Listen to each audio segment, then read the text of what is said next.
Hi, my name is Evan Moss. This is my mom, Lisa Moss, and this is my dog, Mindy.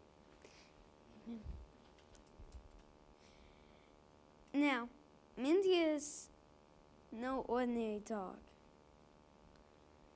And I think she'd like to perform a couple tricks. Dog, sit.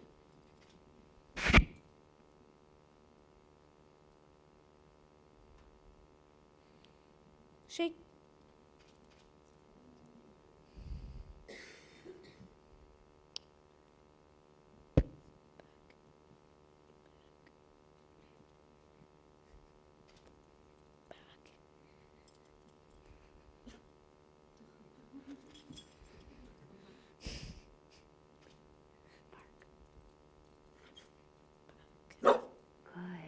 Good dog. And last but not least, Mindy, down, down.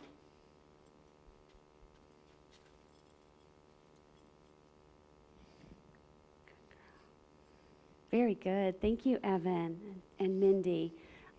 Evan, I want you to tell us the trick you did where you got her to bark. Can you tell us what that is? Oh, it's just seizure training. And what do you mean by that? Well, we have to train her to actually look to real seizures. What she's supposed to do is simply bark. Very good. Mindy, come back here. So you can get her. Go ahead. Good. So Evan was born. Here, get her treat and put her on it down. Okay. Good job. Down. Good. So Evan was born with epilepsy. He started having seizures as a baby, and he was diagnosed with having a condition called tuberous sclerosis complex, or TSC for short. This is a condition that causes tumors to grow in vital organs, primarily the brain, heart, kidneys, eyes, skin, and lungs. It's the leading known genetic cause for both epilepsy and autism, and it affects everybody differently. In Evan's situation, the biggest challenge we've had has been with seizures. And by the time Evan was 3 years old, he'd been on a whole bunch of different medications with not a whole lot of success controlling them. We knew that at this point, by age 4, it was the surgery that so many physicians had talked about was inevitable. And the decision really made itself. We had developed a website to try to track his seizures and medications and find some way of finding trends so that even if we couldn't get the seizures to stop, maybe we could find some improvement. And at that time, he was having 300 to 400 seizures a month. That's 10 to 15 a day. And his brain was just never quiet. It was a daunting experience. He spent almost a month in the ICU, underwent a series of 3 surgeries to complete the surgical process, and we left seizure-free.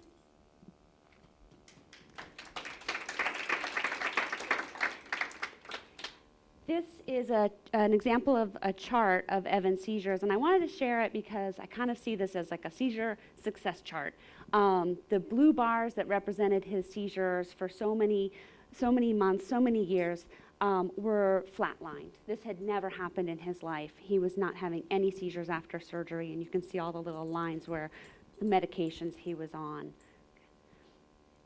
And although he was seizure-free, he still had a long way to go, because when we left the hospital, he really needed a lot of therapy. He needed to learn how to walk again, how to stand up from a seated position, climb stairs, ride his bike, jump. He was in physical therapy 3 days a week, and he really astounded everyone by how quickly he progressed and really just played. He wanted to be a kid, and the determination of a child is just amazing. And 10 months after brain surgery, Evan, what were you doing? I was rock climbing. He was rock climbing. And he climbed this rock face, and I stood at the bottom marveling, remembering everything we had gone through in the last 4.5 years, almost 5 years, and how amazing it was to watch him in this journey. Everything changes, and that's something we've learned living with tuberous sclerosis. There's always something surprising around the next corner, and the surprises often are not good. This picture represents that change. It was Christmas Eve, and we had snow in Virginia, which we don't have very often that time of year. We went sledding, we saw Santa, grandparents were in town, it was a great day. And that night, the kids were excited about Christmas. We tucked them in, and Rob went to check on them when they were sleeping, and I heard him call my name. And I knew that this was it. Evan was having a seizure, and it was convulsive. He was unresponsive. It was it was the worst Christmas ever. It was the worst Christmas ever. It was the worst Christmas ever. He was unresponsive. It was a long seizure, and it was scary. And it was the first of many seizures like this that he would soon experience, all requiring a rescue medication to stop them and happening in his sleep. So we started looking for another thing to help Evan. What could we do to help him to gain his independence, his freedom, and keep him safe? So we started looking at service dogs. And Evan, stand up for me. What did, so we looked at getting a service dog, and what did we send to Paws for Ability? What did they ask for you to include in the application? Well, they actually asked me to include either a letter or a drawing of what I do with my service dog. And I said, I don't want no old letter. I want to write a book. Right. So you did. So you wrote a book, and they accepted our application. And then what did we have to do next? We had to raise $13,000, a ton of money. Right. So how did we decide to do that? Well, Aria, your sister, came up with the idea to sell my book. That's right. And so that was the next turning point. Evan became a published author. And the way we did it was a little unconventional. We looked at self-publishing, and we found, we live in such a great technological time, and there's so many resources available to us at our fingertips. And so we self-published it, and had some friends help us out. We had a book signing, and tell us about your book a little bit. Can you tell us your favorite 2 pages? The Seizure Dog will eat pizza with me. Okay, then this and the next one, both I just made because I couldn't think up of anything. Okay. And if I go to outer space, the Seizure Dog will come too. That one is true, but the one before that isn't true because pizza's bad for dogs. Great. But I didn't really know that. So it was time for our book signing. We ordered 200 books. And how many people came? Over 600! A ton of people!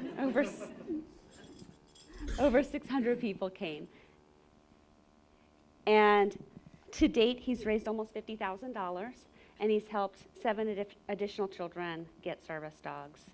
In my book signing, I had to have both of my cousins help me out. Yes. There are people that came from all over Virginia, from neighboring states. We had an anonymous donor show up with a check for $13,000 a week later. And there were many, many service dogs that showed up too, probably about 10. Yep, I estimated about 8. About 8. So now life is a lot like Evan's book. Which I really liked. Now everyone at school, and I know this too, knows me because of my dog. So she goes to school with Evan. She sleeps with Evan. She plays with him and reads with him. And we are best friends. We're best friends. And I think one of the most amazing things really was how the community came together, and not just our local community and our small network, but a larger community. And so although Mindy is Evan's service dog, in many ways I really see her as the community's service dog. And I just want to thank everybody who supported us and helped us along the way. Thank you.